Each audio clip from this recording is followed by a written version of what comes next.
ರಿಷಬ್ ಕೋಲ್ಕತ್ತಾನಲ್ಲಿ ಕೆಲ್ಸ ಮಾಡ್ತಿದ್ದ. ಅವನು ಪ್ರತಿ ಶನಿವಾರ ರಾತ್ರಿ ಬರ್ಧಮಾನ್ಗ್ ಹೋಗ್ತಿದ್ದ. ಇವಾಗ ತಾನೇ ಕೆಲ್ಸಕ್ ಸೇರ್ಕೊಂಡಿದ್ದ, ಹಾಗಾಗಿ ಹೆಂಡ್ತಿನ ಜೊತೆಲಿ ಇರ್ಸ್ಕೊಂಡಿರ್ಲಿಲ್ಲ. ಅವನಿಗ್ ಮದ್ವೆ ಆಗಿ 2 ವರ್ಷ ಆಗಿತ್ತು. ಹೇಳ್ಬೇಕು ಅಂದ್ರೆ ಅಮ್ಮ ಮುಂಚೆನೆ ಹೇಳಿದ್ರು, ಮದ್ವೆ ಅರ್ಥ ಇದಲ್ಲ, ಮದ್ವೆ ಆಗ್ತಿದ್ದ ಹಾಗೆ ಅವಳನ್ನ ಕರ್ಕೊಂಡು ಬೇರೆ ಹೋಗು ಅಂತ. ಸ್ವಲ್ಪ ದಿನ ನನ್ ಜೊತೆನೆ ಇರ್ಲಿ, ಕೆಲವು ಸಂಪ್ರದಾಯಗಳನ್ನ ಕಲ್ತ್ಕೊಂಡ್ಮೇಲೆ ಕರ್ಕೊಂಡ್ ಹೋಗುವಂತೆ. ಅವತ್ತು ಭಾನುವಾರ ಆಗಿತ್ತು. ಮೋಲಿ ಮನೆ ಕ್ಲೀನ್ ಮಾಡ್ತಾ ಇದ್ಲು. ಅತ್ತೆ ಪಾರ್ವತಿ ಧ್ವನಿ ಬರತ್ತೆ, ಸೊಸೆ ಸ್ವಲ್ಪ ಈ ಉಪ್ಪಿನಕಾಯಿ ಬಾಟ್ಲನ್ನ ಬಿಸ್ಲಿಗಿಟ್ಬಿಟ್ ಬಾ. ಜಾಡಿ ಅವಳ ಕೈಯಿಂದ ಜಾರಿ ಕೆಳಗಡೆ ಬಿದ್ದು ಹೋಗತ್ತೆ. ಇದೇ ವಿಷಯಕ್ಕೆ ಅತ್ತೆ ಎಷ್ಟು ಬೈತಾಳೆ ಅಂದ್ರೆ ಪಾಪ ಅವಳು ಅತ್ತು ಕಣ್ಣೆಲ್ಲ ಕೆಂಪಾಗೋಗಿರತ್ತೆ. ರಿಷಬ್ ಹೆಂಡತಿ ಅಳ್ತಾ ಇರೋದನ್ನ ನೋಡ್ತಾ ಇದ್ದ, ಆದ್ರೆ ಪಾಪ ಅವನು ಏನು ಹೇಳೋದಕ್ಕಾಗದೆ ಸುಮ್ನೆ ಇದ್ದ. ಅವಳು ಬೆಳಗ್ಗೆಯಿಂದ ಕೆಲ್ಸ ಮಾಡ್ತಿದ್ಲು. ಅವಳು ನಾದ್ನಿ ಮನೆಗ್ ಬಂದಿದ್ಲು. ಅವಳು ಅವ್ರ ತಾಯಿ ಮುಂದೆ ಕೂತ್ಕೊಂಡು ತನ್ನ ಸಮಸ್ಯೆ ಹೇಳ್ಕೊಂಡು ಅಳ್ತಾ ಇದ್ಲು. ಆಗ ಅವ್ರಪ್ಪ ಅಲ್ಲಿಗ್ ಬರ್ತಾರೆ. ಅಯ್ಯೋ, ಎಲ್ಲ ಎಲ್ಲಿದ್ದೀರಾ? ನಾಷ್ಟಾ ಗೀಷ್ಟ ಕೊಡ್ತೀರಾ ಏನು? ಎಲ್ರು ಎದ್ದು ಹೊರಗ್ ಬರ್ತಾರೆ. ತುಂಬಾ ಹಸ್ವಾಗ್ತಿದೆ, ಬೇಗ ನಾಷ್ಟಾ ತಗೊಂಬನ್ನಿ. ಹಾ, ತರ್ತಿದ್ದೀನಿ. ಎಲ್ರು ಕೂತ್ಕೊಂಡು ತಿಂಡಿ ತಿಂತಾರೆ. ಮೌಲಿ ಬೆಳಗ್ಗೆಯಿಂದನೇ ಕೆಲ್ಸ ಮಾಡ್ತಿದ್ದಾಳೆ. ನಾನಿವತ್ತು ಹೊರಗಡೆಯಿಂದ ಊಟ ತರಿಸ್ತೀನಿ. ಅಯ್ಯೋ, ಯಾಕ್ರಿ ಹೊರಗಡೆಯಿಂದ ತರಿಸ್ತೀರಾ? ಅಂತ ಮಹಾ ಕೆಲ್ಸ ಏನ್ ಮಾಡ್ಬಿಟ್ಟಿದ್ದಾಳೆ ಇವಳು. ಬಿಡಿ ಜಾಗ, ನಾನೇ ಹೋಗ್ ಮಾಡ್ತೀನಿ. ನಾನೇ ಮಾಡ್ತಾ ಇದ್ದೀನಿ ಅತ್ತೆ.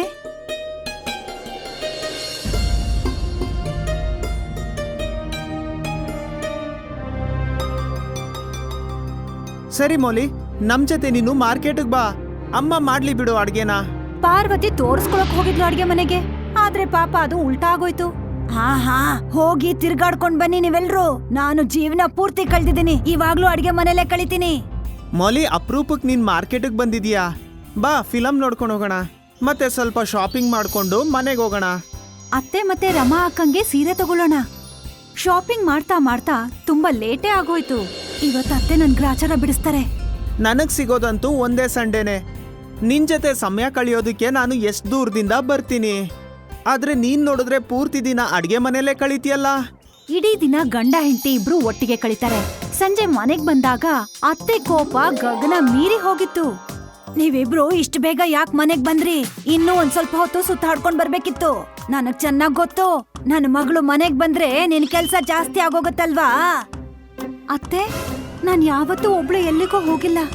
ನೀವೇನಾದ್ರೂ ಹೇಳುದಿದ್ರೆ ನಿಮ್ ಮಗನ್ ಯಾಕೆ ಹೇಳಲ್ಲ ನೀವು? ಮೂಲಿ ತನ್ನ ಕೋಣೆಗ್ ಹೋಗ್ತಾಳೆ. ರಿಷಬ್, ನಿನ್ ಹೆಂಡತಿಗೆ ಔಟಿಂಗು ಹೊರಗಡೆ ಸುತ್ತೋದು ಅಷ್ಟು ಇಷ್ಟ ಇದ್ರೆ ಈ ಸಲ ನೀನು ಅವಳನ್ನ ಇಲ್ಲಿಂದ ಕರ್ಕೊಂಡು ಹೊರಟೋಗು ನಿನ್ ಮನೆಗೆ. ನನ್ನಿಂದ ನೋಡಕ್ ಆಗಲ್ಲ ಈ ನಿಮ್ಮಿಬ್ರು ಚಕ್ಕಂದನ. ಅಮ್ಮ, ಯಾಕೆ ಇಷ್ಟೊಂದು ಕೋಪಿಸ್ಕೊತಾ ಇದ್ದೀರಾ? ಮುಂದಿನ ಸತಿ ಬಂದಾಗ ಕರ್ಕೊಂಡು ಹೋಗ್ತೀನಿ. ಮೂಲಿ ಕೋಣೆಗ್ ಹೋಗಿ ಅಳ್ತಾ ಇದ್ಲು. ಅಯ್ಯೋ ಮೌಲಿ, ಯಾಕೆ ಅಳ್ತಿದ್ಯಾ? ಮುಂದಿನ ಸತಿ ಬಂದಾಗ ನಿನ್ನ ಜೊತೆ ಕರ್ಕೊಂಡು ಹೋಗ್ತೀನಿ. ಈಗ ಸುಮ್ನಿರು. ರಿಷಬ್, ನನಗ್ ಭಯ ಆಗ್ತಾ ಇದೆ. ನೀನ್ ಇಲ್ಲಿಂದ ಹೋದ್ಮೇಲೆ ಅತ್ತೆ ನನ್ಗೇನ್ ಮಾಡ್ತಾರೋ ಏನೋ ಅಂತ. ಅತ್ತೆ ಒಂದ್ ಕ್ಷಣನೂ ನನ್ನ ನೆಮ್ಮದಿಯಾಗಿರೋದಕ್ ಬಿಡಲ್ಲ. ಪಾರ್ವತಿ ಇನ್ನು ಬೈತಾನೆ ಇದ್ಲು.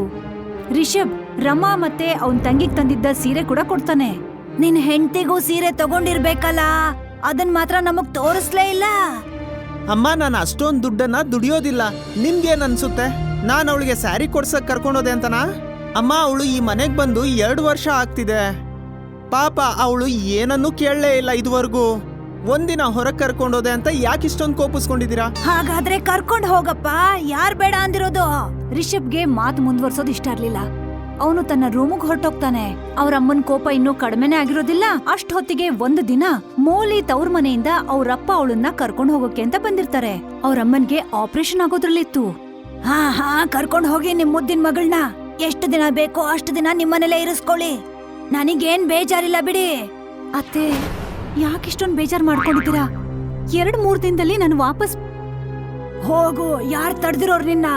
ಅಷ್ಟೊತ್ತಿಗೆ ರಿಷಬ್ ತಂದೆ ಅಲ್ಲಿಗ್ ಬರ್ತಾರೆ. ಮತ್ತೆ ಮಾತನ್ನ ನಿಭಾಯಿಸ್ತಾ ಹೇಳ್ತಾರೆ, ಸೊಸೆ, ನೀನ್ ಹೋಗಮ್ಮ, ನಾನ್ ಇಲ್ಲಿ ನೋಡ್ಕೊಂತೀನಿ. ಮೂಲಿ ತನ್ನ ತಂದೆ ಜೊತೆ ಹೊರಟೋಗ್ತಾಳೆ. ಶನಿವಾರ ರಿಷಬ್ ಮನೆಗ್ ಬಂದಾಗ, ನೀನ್ ಹೆಂಡ್ತಿ ತವ್ರ ಮನೆಗ್ ಹೋಗಿದ್ದಾಳೆ, ಹೋಗ್ಬೇಡ ಅಂತ ನಾನ್ ಹೇಳ್ದೆ. ಸರಿ ಅಮ್ಮ, ಅಪ್ಪ ಹೇಳಿದ್ರು ನನಗೆ. ರಿಷಬ್ ಸೋಮವಾರ ವಾಪಸ್ ಹೊರಟೋಗ್ತಾನೆ. ಆದ್ರೆ ಅಮ್ಮ ಮಾತ್ರ ಹಗಲು ರಾತ್ರಿ ಅದನ್ನೇ ಯೋಚನೆ ಮಾಡ್ತಿದ್ಲು, ಹೇಗೆ ಸೊಸೆಯಿಂದ ಬಿಡುಗಡೆ ಪಡ್ಕೊಳ್ಳೋದು ಅಂತ. 4 ದಿನದ ನಂತರ ಮೌಲಿನ ಬಿಡೋದಿಕ್ಕೆ ಅಂತ ಅವ್ರಪ್ಪ ಮನೆಗ್ ಬಂದಾಗ, ಇಷ್ಟ ಬೇಗ ಯಾಕೆ ಬಂದ್ಬಿಟ್ಟೆ ನೀನು? ಸ್ವಲ್ಪ ದಿನ ನಿಮ್ ತಾಯಿ ಸೇವೆ ಮಾಡ್ಕೊಂಡ್ ಅಲ್ಲೇ ಇರ್ಬೇಕಿತ್ತು. ಅತ್ತೆ, ನನ್ ದೊಡ್ಡಕ್ಕ ಬಂದ್ರು, ಅದಕ್ಕೋಸ್ಕರ ನಾನ್ ವಾಪಸ್ ಬಂದ್ಬಿಟ್ಟೆ. ಮೋಲಿ ಬರ್ತಿದ್ ಹಾಗೆ ಕೆಲ್ಸ ಮಾಡಕ್ ಶುರು ಮಾಡ್ತಾಳೆ. ಅಷ್ಟೊತ್ತಿಗೆ ಪಾರ್ವತಿ ಒಂದ್ ಫೋಟೋನ ಅವಳಗ್ ತೋರ್ಸಿ ಹೇಳ್ತಾಳೆ, ಈ ಫೋಟೋ ನಿನ್ ರೂಮ್ ಅಲ್ಲೇ ಬಿದ್ದಿತ್ತು. ನಾನಿದನ್ನ ರಿಷಬ್ಗೆ ತೋರಿಸ್ಲಿಲ್ಲ, ಆದ್ರೆ ನಿನ್ನನ್ ಕೇಳ್ತಿದ್ದೀನಿ, ಯಾರ್ ಫೋಟೋನೇ ಇದು? ಮೋಲಿ ಭಯದಿಂದ ನಡ್ಗೋಕ್ ಶುರು ಮಾಡಿದ್ಲು. ಆ ಫೋಟೋ ಅವಳು ಕಾಲೇಜಲ್ಲಿ ಓದುವಾಗ ರವಿ ಜೊತೆ ತೆಗೆಸ್ಕೊಂಡಂತ ಫೋಟೋ ಅದು. ಅವಳು ಯೋಚಿಸಿದ್ಲು ಅವಕಾಶ ನೋಡಿ ರಿಷಬ್ಗೆ ಹೇಳ್ಬೇಕು ಅಂತ. ಆದ್ರೆ ಉಲ್ಟಾ ಆಗೋಯ್ತಿಲ್ಲಿ. ಅತ್ತೆ, ಈ ಫೋಟೋನ ರಿಷಬ್ ನೋಡಿ ಎಸ್ತಿದ್ರು ಅತ್ತೆ. ಅವಳು ಸುಳ್ಳು ಹೇಳ್ಬಿಟ್ಲು ಅತ್ತೆಗೆ. ಶನಿವಾರ ರಿಷಬ್ ಮನೆಗ್ ಬರ್ತಿದ್ ಹಾಗೆ ಅಮ್ಮ ಆ ಫೋಟೋನ ಅವನಿಗ್ ತೋರ್ಸಿ ಹೇಳ್ತಾರೆ, ನಿನಗ್ ಗೊತ್ತಿತ್ತಾ ಈ ಫೋಟೋ ಬಗ್ಗೆ? ಆದ್ರೂ ಕೂಡ ಈ ಚರಿತ್ರಹೀನ ಹೆಣ್ಣನ್ನ ಮದ್ವೆ ಮಾಡ್ಕೊಂಡ್ಯಾ? ನಾಚಿಕೆ ಆಗಲ್ವೇನೋ? ಎಂತ ಗಂಡ್ಸೋ ನೀನು? ರಿಷಬ್ ಆ ಫೋಟೋನ ಅರ್ದ್ಬಿಟ್ಟು ಹೇಳ್ತಾನೆ, ಅಮ್ಮ ನಿಮ್ಗೆ ಏನ್ ಬೇಕಾಗಿರೋದು? ನಾನ್ ಇವಳನ್ನ ಅವ್ರ ತವ್ರಕ್ ಕಳಿಸ್ಬಿಡ್ಲಾ? ಫೋಟೋ ಏನೋ ಇಡಿಸ್ಕೊಂಡಿದ್ದಾಳೆ, ಇದ್ರಲ್ಲಿ ಏನ್ ತಪ್ಪಿದೆ? ಕಾಲೇಜ್ ಟೈಮಲ್ಲಿ ಇಂತ ಎಷ್ಟೋ ಘಟನೆಗಳು ನಡೀತಾ ಇರುತ್ತೆ. ಹಾ, ನಾನು ಅದೇ ಬಯಸ್ತೀನಿ. ಅವಳು ಎಷ್ಟು ದಿನ ಅಲ್ಲಿರ್ತಾಳೋ ಅಷ್ಟು ದಿನ ಪಾಠ ಕಲಿತಾಳೆ ಅವಳು. ಮೂಲಿ ಅದನ್ನ ಕೇಳಿಸ್ಕೊಂಡ ತಕ್ಷಣ ಅತ್ತೆ ಕಾಲ್ ಹಿಡ್ಕೋತಾಳೆ. ಅತ್ತೆ, ಹಾಗೆಲ್ಲ ಮಾಡ್ಬೇಡಿ. ನಮ್ಮಪ್ಪ ಯಾರಿಗೂ ಮುಖ ತೋರಿಸದೇ ಇರೋ ತರ ಆಗ್ಬಿಡತ್ತೆ ಅಷ್ಟೇ. ನಮ್ ಮರ್ಯಾದೆ ಹೋದ್ರೆ ಪರವಾಗಿಲ್ವಾ ನಿನ್ಗೆ? ನೀನ್ ನಿನ್ನ ವಸ್ತು ಎಲ್ಲ ಪ್ಯಾಕ್ ಮಾಡು, ನಾವ್ ಈಗ್ಲೇ ಹೋಗೋಣ. ನಮ್ಮಮ್ಮ ನಿನ್ನ ಇಲ್ಲಿ ಇರೋದಕ್ ಬಿಡೋದಿಲ್ಲ. ನಾನ್ ತವ್ರ ಮನೆಗ್ ಹೋಗಲ್ಲ. ಅದಕ್ಕಿಂತ ನನ್ ಪ್ರಾಣ ಹೋಗೋದೇ ಒಳ್ಳೇದು ಅಂತ ಅನಿಸ್ತಿದೆ. ಅಮ್ಮ ಹತ್ರ ಹೇಳು ನಿನ್ನ ತವ್ರಿಗೆ ಹೋಗ್ತಿದ್ದೀನಿ ಅಂತ. ಆದ್ರೆ ನಾವು ಲಕ್ನೋಗ್ ಹೋಗೋಣ. ಮೋಲಿ ಕಣ್ಣಲ್ಲಿ ನೀರ್ ಬರೋದಿಕ್ಕೆ ಶುರುವಾಗತ್ತೆ. ನಾನ್ ಈ ಫೋಟೋ ಬಗ್ಗೆ ನಿಮ್ಗೆ ಹೇಳ್ಬೇಕು ಅಂತಾನೆ ಇದ್ದೆ, ಆದ್ರೆ ನನ್ಗೆ ಅವಕಾಶನೇ ಸಿಗ್ಲಿಲ್ಲ. ಅತ್ತೆ ಹತ್ರ ನನ್ ಸುಳ್ಳು ಹೇಳಿದ್ದೆ.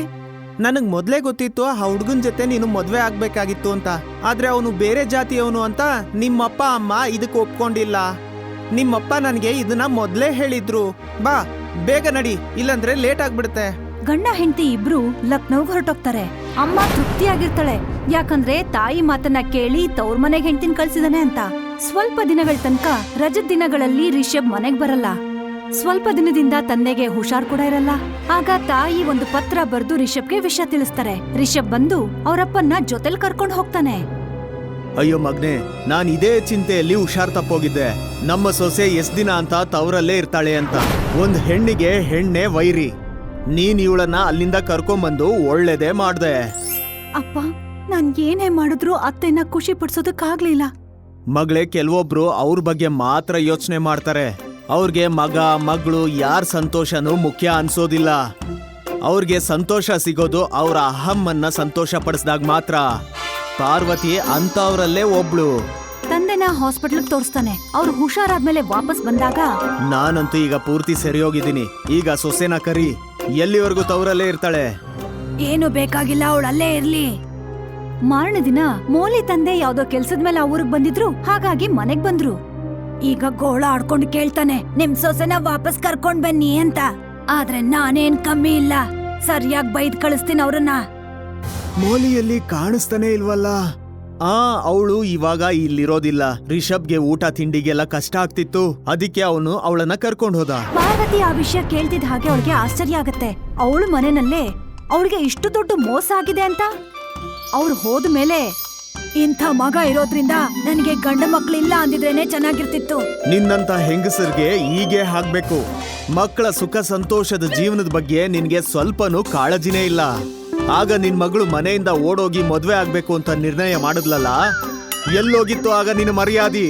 ಹೇಗೋ ಸರಿಯಾದ ಸಮಯದಲ್ಲಿ ಸೊಸೆ ಅವಳಿಗೆ ಹೇಳಿ ಅರ್ಥ ಮಾಡಿಸಿ ರಾಜಿ ಮಾಡಿಸಿದ್ಲು. ಹಿಂದೆನೆ ರಿಷಬ್ ಮತ್ತೆ ರಮಾ ಕೂಡ ಬಂದಿದ್ರು. ಪಾರ್ವತಿ ಆಡಿದ ಮಾತುಗಳೆಲ್ಲ ಮುಗ್ದು ಹೋಗಿತ್ತು. ಅವಳ ತಲೆ ನಾಚಿಕೆಯಿಂದ ಕೆಳಗಡೆ ತಗ್ಸಿದ್ಲು. ಊರಲ್ಲಿ ರವೀನಾ ತನ್ನ ಅಪ್ಪ ಅಮ್ಮನ್ ಜೊತೆ ವಾಸ ಮಾಡ್ತಿದ್ಲು. ರವೀನಾ ಅಪ್ಪ ತುಂಬಾ ದೊಡ್ಡ ಬಿಸ್ನೆಸ್ ಮನ್ ಆಗಿದ್ದ. ರವೀನಾ ಶ್ರೀಮಂತ್ರ ಮನೆ ಹುಡುಗಿ ಆಗಿದ್ಲು. ಹಾಗಾಗಿ ಅವಳ ಓದು ಊರಲ್ಲೇ ದೊಡ್ಡ ಸ್ಕೂಲು ಮತ್ತೆ ಕಾಲೇಜಲ್ಲಿ ಆಗಿತ್ತು. ಆದ್ರೆ ಅವರ ಚಿಕ್ಕಪ್ಪ ಹಳ್ಳಿನಲ್ಲೇ ಇದ್ಕೊಂಡು ಹೊಲದ ಕೆಲ್ಸ ಮಾಡ್ತಾ ಇದ್ರು. ಅವ್ರಿಗೂ ಒಬ್ಳು ಮಗಳಿದ್ಲು. ಅವಳ ಹೆಸರು ಸಿಮ್ರನ್ ಅಂತ. ಅವಳು ಓದಿದ್ದು ಹಳ್ಳಿನಲ್ಲೇ. ರವೀನಾ ಓದು ಪೂರ್ತಿ ಆಗೋಗಿತ್ತು. ಈಗ ಅವಳಿಗೆ ಮದ್ವೆ ಫಿಕ್ಸ್ ಆಗಿತ್ತು. ಅದಕ್ಕೆ ಅವಳು ಹಳ್ಳಿಯಿಂದ 1 ತಿಂಗಳು ಮುಂಚೆನೆ ಸಿಮ್ರನ್ನ ಕರ್ಸ್ಕೊಂಡಿರ್ತಾಳೆ, ಯಾಕಂದ್ರೆ ಮನೆ ಕೆಲ್ಸ ನೋಡ್ಕೊಳ್ಳೋದಿಕ್ಕೆ. Simran, you are most welcome in our luxury house. ಓ, ನಿನಗೆ ಅರ್ಥ ಆಗಿಲ್ಲ ಅನ್ಸತ್ತೆ. ನಾನ್ ಹೇಳಿದ್ದೇನಂದ್ರೆ ನಮ್ಮ ದೊಡ್ಡ ಮನೆಗೆ ನಿನ್ಗೆ ಸ್ವಾಗತ ಅಂತ. ಥ್ಯಾಂಕ್ ಯು ಅಕ್ಕ. ಹಾ ಖಂಡಿತ. ಈಗ ನೀನ್ ಬಂದಿದ್ಯಲ್ಲ, ಎಲ್ಲಾನು ಕಲ್ತ್ಕೋತೀಯ ಬಿಡು.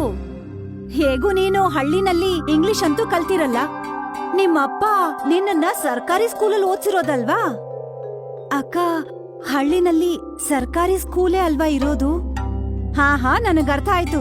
ಪ್ರೈವೇಟ್ ಸ್ಕೂಲ್ಗೆ ಹೋಗಕ್ಕೆ ನಿಮ್ಗೆ ಯೋಗ್ಯತೆ ಎಲ್ಲಿದೆ ನನಗ್ ಗೊತ್ತಿಲ್ವಾ? ಅಕ್ಕ, ಒಳಗ್ ಹೋಗೋಣ್ವಾ? ಹಾ ಖಂಡಿತ. ರವೀನಾ ಸಿಮ್ರನ್ನ ಒಳಗಡೆ ಕರ್ಕೊಂಡ್ ಹೋಗ್ತಾಳೆ. ಸಿಮ್ರನ್ ಬಡವರಾಗಿರೋದ್ರಿಂದ ಅವಳಿಗೆ ಸಿಕ್ಕಾಪಟ್ಟೆ ಬೈತಾಳೆ. ಸಿಮ್ರನ್ ಇಲ್ಲಿ ಇಡೀ ದಿನ ಕೆಲ್ಸ ಮಾಡ್ತಾ ಇದ್ಲು, ಜೊತೆಗೆ ಅವ್ರ ಹತ್ರ ಬೈಸ್ಕೋತಾ ಇದ್ಲು. ಅದಕ್ಕೆ ಸಿಮ್ರನ್ಗೆ ಇವತ್ತು ಅಳು ಬಂದೇ ಬಿಡ್ತು. ಅಪ್ಪ ನನ್ನನ್ನ ಎಲ್ಲಿ ಕಳ್ಸಿದಾರೆ, ಮತ್ತೆ ಅಮ್ಮ ಹೇಳಿದರೆ ಯಾರಿಗೂ ಉಲ್ಟಾ ಜವಾಬ್ ಕೊಡ್ಬೇಡ ಅಂತ. ಆದ್ರೆ ಈ ರವೀನಾ ತನ್ನ ಹತ್ತನ್ನ ಮೀರ್ ಬಿಟ್ಟಿದ್ದಾಳೆ. ಅಯ್ಯೋ ದೇವ್ರೆ, ನನ್ನನ್ ಯಾಕೆ ಇಷ್ಟೊಂದು ಬಡವಳನ್ನಾಗ್ ಮಾಡ್ದೆ? ನನ್ನ ಅಕ್ಕ ಕೂಡ ನನ್ನ ತಮಾಷೆ ಮಾಡ್ತಾಳೆ. ಆಗ ಹೊರಗಡೆಯಿಂದ ರವೀನಾ ಬರ್ತಾಳೆ. ಸಿಮ್ರನ್, ಈಗ ನೀನು ಬ್ಯುಸಿ ಆಗಿದ್ಯಾ? ಇಲ್ಲ ಅಕ್ಕ, ನಾನ್ ಖಂಡಿತ ಬ್ಯುಸಿ ಇಲ್ಲ, ನಾನ್ ಫ್ರೀ ಆಗೇ ಇದ್ದೀನಿ. ಸರಿ, ಹಾಗಾದ್ರೆ ಮಾರ್ಕೆಟ್ ಹೋಗೋಣ ಬಾ. ನನ್ನ ಫ್ರೆಂಡ್ಸು ಬರ್ತಾ ಇದಾರೆ, ಒಳ್ಳೆ ಬಟ್ಟೆ ಹಾಕೋ. ಅಕ್ಕ, ನನ್ ಹತ್ರ ಸಲ್ವಾರ್ ಸೂಟ್ಸೇ ಇರೋದು, ಇದನ್ ಬಿಟ್ಟು ನಾನ್ ಬೇರೆ ಏನ್ ಹಾಕೊಳ್ಳಿ? ಅರೆ ಯಾರ್, ನೀವ್ ಹಳ್ಳಿ ಜನ ಇದಿರಲ್ಲ, ಅದೇನು ಅಂತ ಬಟ್ಟೆ ಹಾಕೋತಿರೋ. ಸರಿ ಬಿಡು, ಈಗ ಅದನ್ನೇ ಹಾಕೋ. ನಾನ್ ಹೊರಗಡೆ ನಿನ್ಗೋಸ್ಕರ ಟಾಪ್ ಕೊಡಿಸ್ತೀನಿ. ರವೀನಾ ಸಿಮ್ರನ್ನ ಕರ್ಕೊಂಡು ಮಾರ್ಕೆಟ್ಗೆ ಶಾಪಿಂಗ್ಗೆ ಅಂತ ಹೋಗ್ತಾಳೆ. ರವೀನಾ ಸಿಮ್ರನ್ನ ಕರ್ಕೊಂಡು ಎಲ್ಲದಕ್ಕಿಂತ ಮುಂಚೆ ಲೆಹೆಂಗಾ ಅಂಗಡಿಗೆ ಹೋಗ್ತಾಳೆ. ನನ್ಗಂತೂ ಈ ಲೆಹೆಂಗಾ ಇಷ್ಟ ಆಯ್ತು. ಇದ್ರ ಬೆಲೆ ಪೂರ್ತಿ 25,000. ಹೌದಕ್ಕ, ಇದನ್ನ ನೋಡೋದಕ್ಕೂ ತುಂಬಾ ಚೆನ್ನಾಗಿದೆ. ಹಾ ಆದ್ರೆ ನೀನ್ ಇದ್ರ ಕನಸ್ ಕಾಣ್ಬೋದು ಅಷ್ಟೇ, ಯಾಕಂದ್ರೆ ನಿನ್ ಮದ್ವೆ ಹಾಕೊಂಡಿರೋ ಬಟ್ಟೆಲೇ ಆಗತ್ತೆ. ನಡಿಯಕ್ಕ, ಬೇರೆ ಎಲ್ಲಾದ್ರೂ ಹೋಗೋಣ. ಅಯ್ಯೋ, ಇದು ನನ್ ಮದ್ವೆ ಶಾಪಿಂಗ್ ನಡೀತಾ ಇರೋದು, ಹೀಗ್ ನಡಿಯತ್ತಾ? ಹೀಗ್ ಬಂದು ಹೀಗ್ ಹೋಗೋಕೆ? ಈ ಊರಿನ ದೊಡ್ಡ ಬಿಸ್ನೆಸ್ ಮಗಳು ರವೀನಾ ಮದ್ವೆ ಆಗ್ತಾ ಇರೋದು, ಹಳ್ಳಿ ರೈತನ್ ಮಗಳದಲ್ಲ. ಅಕ್ಕ, ಪ್ರತಿ ಒಂದ್ ಮಾತಿಗೂ ನಮ್ಮಪ್ಪನ್ ಯಾಕೆ ಅವಮಾನ ಮಾಡ್ತೀಯ ನೀನು? ಓ, ಮಗುಗೆ ಬೇಜಾರಾಯ್ತಾ? ಸಾರಿ ಪುಟ್ಟ, ನನಗ್ ಗೊತ್ತೇ ಇರ್ಲಿಲ್ಲ ನಿಮ್ಮ ಅಪ್ಪನ ಹತ್ರ ಮರ್ಸಿಡೀಸ್ ಇದೆ ಅಂತ. ನಾನ್ ಏನೇನೋ ಹೇಳ್ಬಿಟ್ಟೆ. ಆಯ್ತಾಯ್ತು, ನಡಿ ಈಗ. ಬಾ, ನಾನ್ ನಿನಗೂ ಬಟ್ಟೆ ಕೊಡಿಸ್ತೀನಿ, ಇಲ್ಲ ಅಂದ್ರೆ ನನ್ ಫ್ರೆಂಡ್ಸ್ ಬಂದ್ಬಿಡ್ತಾರೆ ಅಷ್ಟೇ. ಬೇಡ, ನನ್ಗೆ ಯಾರು ಏನು ಕೊಡ್ಸೋದ್ ಬೇಕಾಗಿಲ್ಲ. ಸರಿ ಬಿಡು, ನಿನಗೇನು ಬೇಕಾಗಿಲ್ಲ ಅಂದ್ರೆ ನನ್ನ ಬೇರೆ ಶಾಪಿಂಗ್ ನ ಮುಗಿಸ್ಕೋತೀನಿ, ನನ್ಗೇನು ಬೇಜಾರಾಗಲ್ಲ. ತಗೋ, ಈ ಬ್ಯಾಗ್ ಅನ್ನ ಹಿಡ್ಕೊ ನೀನೀಗ. ಸಿಮ್ರನ್ ಲೆಹೆಂಗಾ ಬ್ಯಾಗ್ ಅನ್ನ ಹಿಡ್ಕೊಂಡು ಸುಮ್ನೆ ಅವಳ ಹಿಂದೆ ಹೋಗ್ತಾ ಇರ್ತಾಳೆ. ಆಗ ಅದೇ ಸಮಯಕ್ಕೆ ರವೀನಾ ಫ್ರೆಂಡ್ಸ್ ಇಬ್ರು ಬರ್ತಾರೆ. ಅವರು ತುಂಬಾ ಹೊತ್ತಿನ ತನಕ ಮಾತಾಡ್ತಾ ನಿಂತ್ಕೋತಾರೆ. ಆಗ ಅವ್ರ ಫ್ರೆಂಡ್ಸ್ ಅಲ್ಲಿ ಒಬ್ಳು ಹೇಳ್ತಾಳೆ, ರವೀನಾ, ಇವಳು ಯಾರು? ಯಾರ್ ನೀವಿದ್ದೀರಲ್ಲ, ನೋಡಿದ್ರೆ ಗೊತ್ತಾಗಲ್ವಾ ನಿಮ್ಗೆ? ಅವಳ ಬಟ್ಟೆನ ನೋಡು, ನಮ್ಮನೆ ಕೆಲಸದವಳು, ಜೊತೆಲ್ ಕರ್ಕೊಂಡ್ ಬಂದೆ ನನ್ಗೆ ಹೆಲ್ಪ್ ಆಗ್ಲಿ ಅಂತ.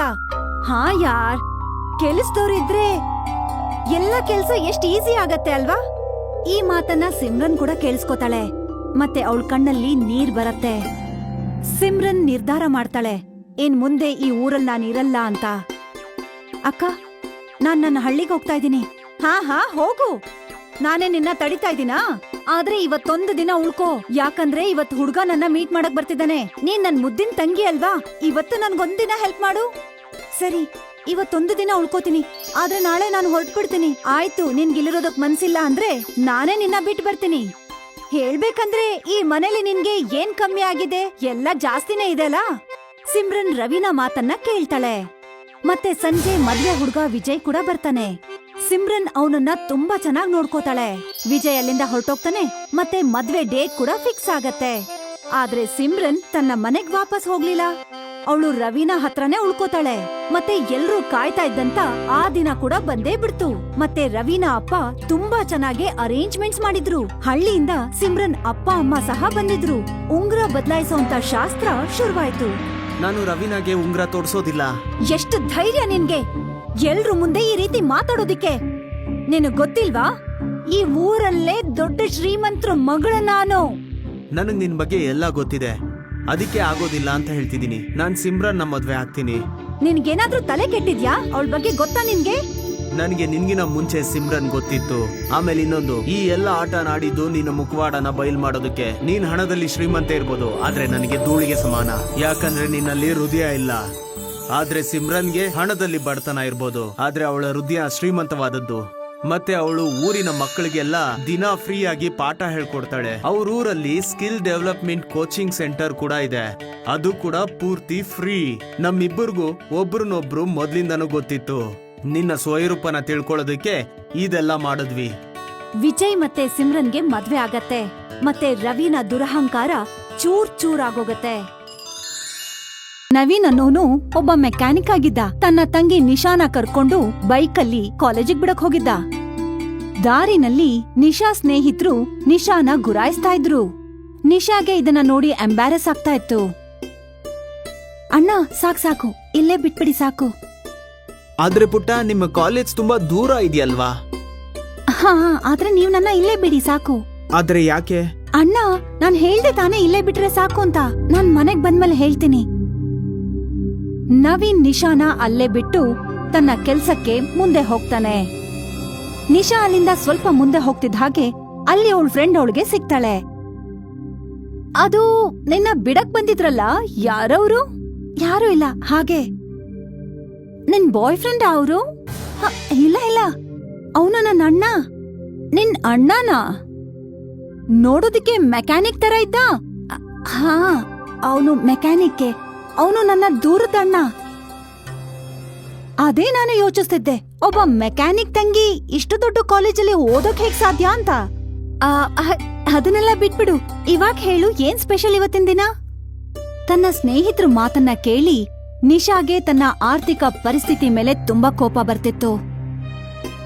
ಸಂಜೆ ಆದ್ಮೇಲೆ ನಿಶಾ ಮನೆಗ್ ಬಂದಾಗ, ಬಂದ ಪುಟ್ಟಿ? ಹಾ ಅಣ್ಣ, ಬಂದೆ. ಮತ್ತೆ ನಾಳೆಯಿಂದ ನೀನು ನನ್ನ ಕಾಲೇಜಿಗೆ ಬಿಡೋದು ಬೇಕಾಗಿಲ್ಲ. ಆದ್ರೆ ಯಾಕೆ? ನನ್ನ ಎಲ್ಲಾ ಫ್ರೆಂಡ್ಸು ನಿನ್ನನ್ನ ನೋಡಿ ಹೇಳ್ತಾರೆ ನಾನು ಮೆಕ್ಯಾನಿಕ್ ತಂಗಿ ಅಂತ. ಮತ್ತೆ ಅಷ್ಟು ದೊಡ್ಡ ಕಾಲೇಜಲ್ಲಿ ಹೇಗ್ ಓದ್ತೀನಿ ಅಂತ ಕೇಳ್ತಾರೆ. ಆದ್ರೇನಂತೆ, ನಿನ್ಗೆ ಗರ್ವ ಅನಿಸ್ಬೇಕು. ಇಲ್ಲ ಅಣ್ಣ, ಅವ್ರ ಬಗ್ಗೆ ಎಲ್ಲ ಯೋಚನೆ ಮಾಡಿದ್ರೆ ನಾನ್ ಯಾಕೆಷ್ಟು ಬಡವಳಾಗಿ ಹುಟ್ಟಿದೀನಿ ಅನ್ಸತ್ತೆ ನನ್ಗೆ. ನೀವು ನನ್ ಕಾಲೇಜಿಗೆ ಬರ್ಬೇಡಿ ಅಷ್ಟೇ. ನನ್ ಫ್ರೆಂಡ್ಸ್ ಎಲ್ಲ ನನ್ನನ್ನ ಆಳ್ಸೋದು ನನಗಿಷ್ಟ ಇಲ್ಲ, ಗೊತ್ತಾಯ್ತಾ? ಬರ್ಬೇಡಿ ಅಷ್ಟೇ. ಸರಿ. ನಿಶಾ ಫ್ರೆಶ್ ಆಗೋದಕ್ಕೆ ಒಳಗಡೆ ಹೋಗ್ತಾಳೆ. ಮತ್ತೆ ನವೀನ್ ತನ್ನ ತಾಯಿಯ ಫೋಟೋ ಮುಂದೆ ನಿಂತ್ಕೊಂಡು ಮಾತಾಡ್ತಾನೆ. ನೋಡಿದ್ರಮ್ಮ, ಇವತ್ತು ನಿಮ್ ಮಗಳಿಗೆ ನಾನ್ ಮೆಕ್ಯಾನಿಕ್ ಆಗಿರೋದ್ರಿಂದ ಅವಮಾನ ಅಂತೆ. ಒಂದ್ ವೇಳೆ ನೀವು ಅಪ್ಪ ಇದ್ದಿದ್ರೆ ನಾನು ಕೂಡ ಓದಿರ್ತಿದ್ದೆ. ನಿಶಾಗೆ ನನ್ನಿಂದ ಪ್ರಾಬ್ಲಮ್ ಆಗ್ಬಾರ್ದಷ್ಟೇ. ಏನೇ ಆಗ್ಲಿ, ನಿಶಾ ನನ್ನ ಪುಟ್ಟ ತಂಗಿ. ನಾನ್ ನನ್ನ ಕರ್ತವ್ಯನ ಮಾಡೇ ಮಾಡ್ತೀನಿ. ಅವಳಿಗೆ ಓದು ಬರಹ ಕಲಿಸಿ ದೊಡ್ಡ ಪೊಸಿಷನ್ ತಂದೆ ತರ್ತೀನಿ. ಅವತ್ತಿಂದ ಇನ್ಯಾವತ್ತೂ ನಿಶಾ ಕಾಲೇಜ್ಗೆ ನವೀನ್ ಹೋಗ್ಲೇ ಇಲ್ಲ. ಸಮಯ ಕಳೆಯತ್ತೆ. ನಿಶಾಗೆ ಅಜಯ್ ಮೇಲೆ ಪ್ರೀತಿ ಹುಟ್ಟತ್ತೆ. ಅಜಯ್ ಒಬ್ಬ ದೊಡ್ಡ ಶ್ರೀಮಂತರ ಮಗನಾಗಿದ್ದ. ಅವನ ಹತ್ರ ಸ್ವಂತದ ಕಾರ್ ಇತ್ತು, ಮತ್ತೆ ದೊಡ್ಡ ಬಂಗ್ಲೋ ಇತ್ತು. I love you Ajay. I love you Nisha. ಈಗ ನಾವು ಮದ್ವೆ ಮಾಡ್ಕೋಬೇಕು ಅನ್ಸತ್ತೆ. ನಾನೇ ಕೇಳ್ಬೇಕು ಅಂತ ಇದ್ದೆ. ಹೇಳು, ನಮ್ಮಪ್ಪನ ನಿಮ್ ಮನೆಗೆ ಯಾವಾಗ ಕರ್ಕೊಂಬರ್ಲಿ? ನೀನ್ ನಮ್ಮ ಮನೆಗ್ ಬರ್ಬೇಡ. ನಾನೇ ನನ್ನ ಅಣ್ಣನ್ನ ನಿಮ್ ಮನೆಗ್ ಕಳಿಸ್ತೇನೆ. ಸರಿ, ಹಾಗೆ ಆಗ್ಲಿ. ನಿಶಾ ಮನೆಗ್ ಬಂದು ತನ್ನ ಅಣ್ಣನ್ ಜೊತೆ ಮಾತಾಡ್ತಾಳೆ. ಅಣ್ಣ, ಅಜಯ್ ಮತ್ತೆ ನಾನು ಒಬ್ರನ್ನ ಪ್ರೀತಿ ಮಾಡ್ತೀವಿ. ಮತ್ತೆ ನಾವಿಬ್ರು ಮದ್ವೆ ಮಾಡ್ಕೋಬೇಕು ಅಂತಿದೀವಿ. ಇದಂತೂ ಒಳ್ಳೆ ಸುದ್ದಿ ಪುಟ್ಟಿ. ಆದ್ರೆ ಅಣ್ಣ, ಅವ್ರು ತುಂಬಾ ದೊಡ್ಡ ಶ್ರೀಮಂತರು. ಈ ಸಂಬಂಧ ಮಾತಾಡೋದಿಕ್ಕೆ ಅವರೇ ಕರೆದಿದ್ದಾರೆ. ಒಂದ್ ವೇಳೆ ನಿನ್ನನ್ ನೋಡಿ ಅವ್ರ ಮನ್ಸು ಬದ್ಲಾಗೋದ್ರೆ ಆಗ? ಹಾಗೇನಾಗಲ್ಲ ಪುಟ್ಟ, ನೀನ್ ತೊಂದ್ರೆ ತಗೋಬೇಡ. ನಾನ್ ಏನಾದ್ರೂ ಮಾಡಿ ನಿನ್ನ ಮದ್ವೆ ಸಂಬಂಧ ಮಾತಾಡ್ತೀನಿ. ಅಣ್ಣ ಪ್ಲೀಸ್, ಒಂದ್ ಒಳ್ಳೆ ಬಟ್ಟೆ ಹಾಕೊಂಡ್ ಹೋಗು. ನೀನೇ ಹೋಗಿ ನಿನ್ಗಿಷ್ಟ ಬಂದಿದ್ ಬಟ್ಟೆನ ಎತ್ಕೊಡು, ನಾನ್ ಅದನ್ನೇ ಹಾಕೊಂಡು ಹೋಗ್ತೀನಿ. ಮಾರನೇ ದಿನ ನಿಶಾ ತನ್ನಣ್ಣನ್ಗೆ ಒಳ್ಳೆ ಬಟ್ಟೆನ ಹಾಕ್ಸಿ ಅಜಯ್ ತಂದೆನ ಭೇಟಿ ಮಾಡೋದಕ್ಕೆ ಅಂತ ಅವ್ರ ಮನೆಗೆ ಅವಳು ಕಳಿಸ್ತಾಳೆ. ಬನ್ನಿ ನವೀನ್ ಅವರೇ ಬನ್ನಿ. ನವೀನ್ ಒಳಗಡೆ ಬರ್ತಿದ್ದ ಹಾಗೆ ಕೃಷ್ಣ ಅವ್ರ ಕಾಲ್ ಮುಟ್ಟಿ ನಮಸ್ಕಾರ ಮಾಡ್ಕೋತಾನೆ. ಅಯ್ಯೋ, ನನ್ ಕಾಲ್ ಮುಟ್ಟೋ ಅವಶ್ಯಕತೆ ಏನಿತ್ತಪ್ಪ. ನೀವು ನನಗಿನ್ನ ದೊಡ್ಡವರು, ಇದೇ ನಮ್ಮ ಸಂಸ್ಕಾರ. ದೊಡ್ಡವ್ರಿಗೆ ಗೌರವ ಕೊಡೋದೆ. ವಾಹ್, ನಿಮ್ಮ ಸಂಸ್ಕಾರ ನನಗೆ ಇಷ್ಟ ಆಯ್ತು. ನನಗೆ ಈ ಸಂಬಂಧ ಒಪ್ಪಿಗೆನೆ. ಇದಂತೂ ಸಂತೋಷದ ವಿಷಯ. ಆದ್ರೆ ನಾನ್ ನಿಮ್ಗೆ ನನ್ನ ಕುಟುಂಬದ ಬಗ್ಗೆನೂ ವಿವರವಾಗಿ ಹೇಳ್ಬೇಕು. ನೋಡಿ, ನಾನೊಬ್ಬ ಮೆಕ್ಯಾನಿಕ್. ಆಮೇಲೆ ನಮ್ಮ ಆರ್ಥಿಕ ಸ್ಥಿತಿನೂ ಅಷ್ಟು ಚೆನ್ನಾಗಿಲ್ಲ. ನನಗ್ ಗೊತ್ತಿದೆ. ನನಗೆ ನೀವು ಮೆಕ್ಯಾನಿಕ್ ಆಗಿರೋದ್ರಿಂದ ಯಾವುದೇ ತೊಂದರೆ ಇಲ್ಲ. ನನಗ್ ಬೇಕಾಗಿರೋದು ನನ್ನ ಮಗನ್ಗೆ ಒಳ್ಳೆ ಹೆಂಡತಿ ಸಿಗ್ಬೇಕು. ದುಡ್ಡಂತೂ ನನ್ನ ಹತ್ರ ತುಂಬಾನೇ ಇದೆ. ನನ್ಗೆ ಹೇಳೋದಕ್ಕಾಗ್ತಿಲ್ಲ ನನಗೆ ನಿಮ್ಮ ಮಾತನ್ನ ಕೇಳಿ ಎಷ್ಟು ಖುಷಿ ಆಗ್ತಿದೆ ಅಂತ. ಈ ಸಿಹಿ ತಿಂದು ಬಾಯನ್ನ ಸಿಹಿ ಮಾಡ್ಕೊಳ್ಳಿ. ಖಂಡಿತ. ಕೃಷ್ಣ ಅವರು ಮತ್ತೆ ನವೀನ್ ಸಿಹಿ ತಿಂತಾರೆ. ಅಲ್ಲಿಗೆ ಅಜಯ್ ಮತ್ತೆ ನಿಶಾ ಸಂಬಂಧ ನಿಶ್ಚಯ ಆಗತ್ತೆ. ನೀವು ತಪ್ಪು ತಿಳ್ಕೊಳ್ಳಿಲ್ಲ ಅಂದ್ರೆ ನಾನ್ ನಿಮ್ಮ ಹತ್ರ ಏನೋ ಕೇಳ್ಬೇಕು ಅನ್ಕೊಂಡಿದೀನಿ. ಹಾ ಕೇಳಿ. ನಿಮ್ಮ ವಯಸ್ಸು ಸುಮಾರು 25ರಿಂದ 30 ಇರ್ಬೋದಾ? ಹಾ. ನಾನ್ ಕೇಳ್ಪಟ್ಟೆ ನಿಮ್ಮ ತಾಯಿ ನಿಶಾಗೆ ಜನ್ಮ ಕೊಡ್ಬೇಕಂದ್ರೆ ಸತ್ತೋದ್ರು ಅಂತ. ಹೌದು, ಆಗ ನನ್ಗೆ 10 ವರ್ಷ ಆಗಿತ್ತು. ನಿಶಾ ಆಗ್ತಾನೆ ಹುಟ್ಟಿದ್ಲು.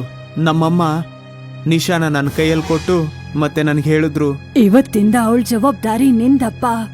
ನೀನ್ ಅವಳಿಗೆ ಅಣ್ಣ ಅಲ್ಲ, ಅವಳ ತಂದೆ ತಾಯಿ ಇಬ್ರು ಆಗಿರ್ಬೇಕು. ಮತ್ತೆ ಅವತ್ತಿಂದ ಯಾವ ಕೆಲ್ಸ ಸಿಗುತ್ತೋ ಅದನ್ನೆಲ್ಲ ಮಾಡಿ ನಮ್ಮಿಬ್ಬರು ಹೊಟ್ಟೆ ತುಂಬಿಸ್ಕೊಂತಾ ಇದೀವಿ. ಆದ್ರೆ ನಾನಂತೂ ನಿಶಾಗೆ ಯಾವುದೇ ಕೊರತೆನ ಮಾಡಿಲ್ಲ.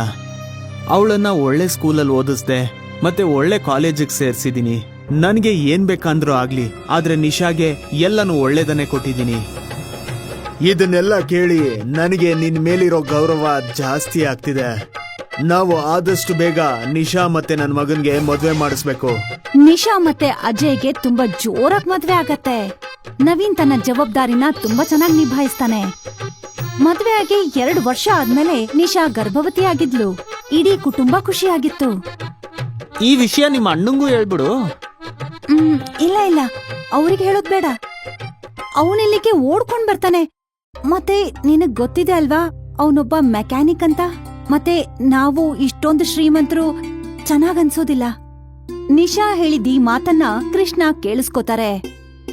ವಾವ್ ಮಗ ವಾವ್, ನೀನು ತುಂಬಾ ಒಳ್ಳೆ ಉತ್ತರ ಕೊಟ್ಟೆ ನಿನ್ ಹೆಂಡತಿಗೆ. ಇವತ್ತು ನೀನು ಶ್ರೀಮಂತನ ಮನೆಗೆ ಸೊಸೆ ಆಗಿದೀಯಾ. ಮತ್ತೆ ನೀನು ಈ ಶ್ರೀಮಂತನ ಮನೆಗೆ ಸೊಸೆ ಆಗೋದಕ್ಕೆ ಎಲ್ಲ ಕೆಲ್ಸನೂ ನಿನ್ನ ಬಡ ಅಣ್ಣನೇ ಮಾಡಿದ್ದು. ನೀನು ಹುಟ್ಟಿದಾಗ ಅವನ್ಗಿನ್ನೂ 10 ವರ್ಷ ಆಗಿತ್ತು. ಅವತ್ತಿಂದ ನಿನ್ನ ಜವಾಬ್ದಾರಿನ ಅವನ್ ವಹಿಸ್ಕೊಂಡಿದ್ದ. ಅವನೇ ಓದಿಲ್ಲ, ಆದ್ರೆ ಪಾಪ ನಿನ್ನನ್ನ ಓದಿಸ್ದ. ಅವನು ಹೊಟ್ಟೆ ಹಸ್ಕೊಂಡಿದ್ರು ನಿನ್ನನ್ನ ಒಳ್ಳೆ ಕಾಲೇಜ್ಗೆ ಅಡ್ಮಿಷನ್ ಮಾಡಿಸ್ದ. ವಾಹ್, ನಿನ್ನ ಆಲೋಚನೆ ಚೆನ್ನಾಗಿದೆ. ಸಾರಿ ನನಗಲ್ಲ, ನಿಮ್ಮ ಅಣ್ಣಂಗೆ ಹೇಳು. ನಿನ್ನ ಸಂತೋಷಕ್ಕಾಗಿ ಅವನು ತನ್ನ ಜೀವನವನ್ನೇ ತ್ಯಾಗ ಮಾಡಿದಾನೆ. ನಾನು ಅಣ್ಣನ ಹತ್ರ ಹೋಗ್ಬೇಕು. ಅಜಯ್ ನಿಶಾನ ತನ್ನ ಅಣ್ಣನ ಹತ್ರ ಕರ್ಕೊಂಡು ಹೋಗ್ತಾನೆ. ನವೀನ್ ಮೆಕ್ಯಾನಿಕ್ ಶಾಪಲ್ಲಿ ಇರ್ತಾನೆ. ನಿಶಾ ಅಳ್ತಾ ಅಳ್ತಾ ಅವನನ್ನ ಗಟ್ಟಿಯಾಗಿ ಅಪ್ಕೋತಾಳೆ. ಏನಾಯ್ತು ಪುಟ್ಟಿ, ಯಾಕಿಂಗ್ ಅಳ್ತಿದ್ಯಾ? ಹೇಳು, ಏನಾದ್ರೂ ಹೇಳು. ಅಣ್ಣ, ಐ ಆಮ್ ಸಾರಿ. ನಾನು ಪ್ರತಿ ಸಲನೂ ನಿನ್ನನ್ನ ಅವಮಾನ ಮಾಡ್ತಾ ಇದ್ದೆ, ಆದ್ರೆ ನೀನು ನನ್ಗೋಸ್ಕರ ತ್ಯಾಗನೇ ಮಾಡ್ತಾ ಇದ್ಯಾ. ಟೆನ್ಷನ್ ತಗೋಬೇಡ ಪುಟ್ಟಿ, ಇದಕ್ಕೆಲ್ಲ ಹೋಗಿ ಅಳ್ತಾರಾ? ಅಳು ನಿಲ್ಸು. ನೀನ್ ಈ ತರ ಅಳ್ತಿದ್ರೆ ನನ್ಗೂ ಕೂಡ ಬೇಜಾರಾಗುತ್ತೆ. ನಿಶಾ ತನ್ನ ಕಣ್ಣೀರನ್ನ ಒರೆಸ್ಕೋತಾಳೆ. ಅಣ್ಣ, ನೀನು ಮಾಮ ಆಗ್ತಾ ಇದ್ಯಾ. ಏನು? ನವೀನ್ ನಿಶಾನ ತನ್ನ 2 ಕೈಗಳಲ್ಲಿ ಎತ್ಕೋತಾನೆ. ನಾನು ಮಾಮ ಆಗ್ತಿದ್ದೀನಿ, ನಾನು ಮಾಮ ಆಗ್ತಿದ್ದೀನಿ. ಅರೆ ಅಣ್ಣ, ಅಣ್ಣ. ಪುಟ್ಟ, ನನ್ನ ಜೀವನದಲ್ಲೇ ಇವತ್ತೇ ತುಂಬಾ ಖುಷಿಯಾಗಿರೋ ದಿನ. ಇವತ್ತು ನಿಶಾಗೆ ತನ್ನ ಅಣ್ಣನ ಮೇಲೆ ತುಂಬಾ ಪ್ರೀತಿ ಹುಟ್ಟತ್ತೆ. ಆದ್ರೆ ಒಂದು ಸಮಯ ಇತ್ತು, ನಿಶಾಗೆ ತನ್ನ ಬಡ ಅಣ್ಣನ ಮೇಲೆ ನಾಚಿಕೆ ಆಗ್ತಿತ್ತು. ಈ ಕಥೆಯಿಂದ ಒಂದು ವಿಷಯ ಅಂತೂ ಚೆನ್ನಾಗಿ ಅರ್ಥ ಆಗತ್ತೆ. ಶ್ರೀಮಂತಿಕೆ ಮತ್ತೆ ಬಡತನದ ಮಧ್ಯೆ ಇರೋ ಗೋಡೆನ ಒಡೆಯೋದು ತುಂಬಾ ದೊಡ್ಡ ವಿಷಯ ಅಲ್ಲ ಅನ್ನೋದು.